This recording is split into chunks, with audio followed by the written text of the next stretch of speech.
What we found is that the effect of a commodity price shock is much larger in countries where food is a larger share of people's income, where they have to spend more of their income on food.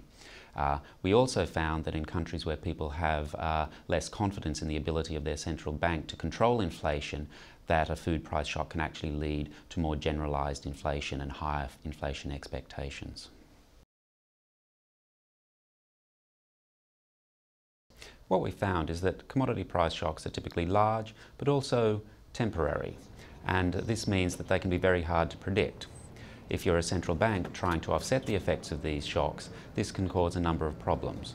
One, if you do offset them, it can lead to volatility in other parts of the economy.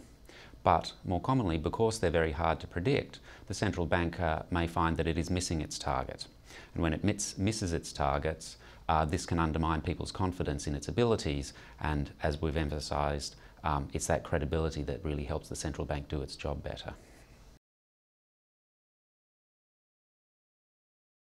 In considering the challenges that a central bank has hitting an inflation target that is strongly affected by commodity prices, kind of leads one naturally to think of the solution we propose, which is that you should target something that is not strongly affected.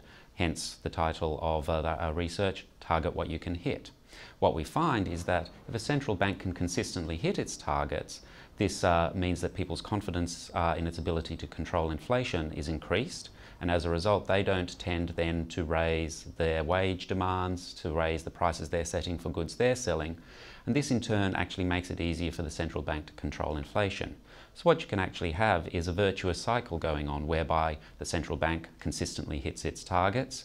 People then have confidence that it will hit its targets and keep inflation down in the future, so they don't raise their wages or their price demands, and this then makes it easier for the central bank to hit its targets.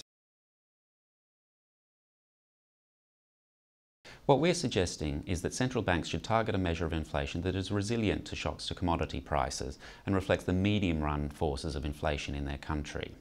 One way you can do this is by excluding food and fuel from the measure of inflation you target. In the case of Thailand, they exclude food and fuel from the target.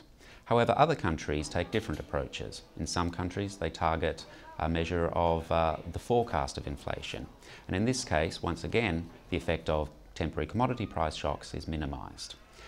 What we're saying is there are many alternatives, and the particular alternative will very much depend upon the circumstances of the country.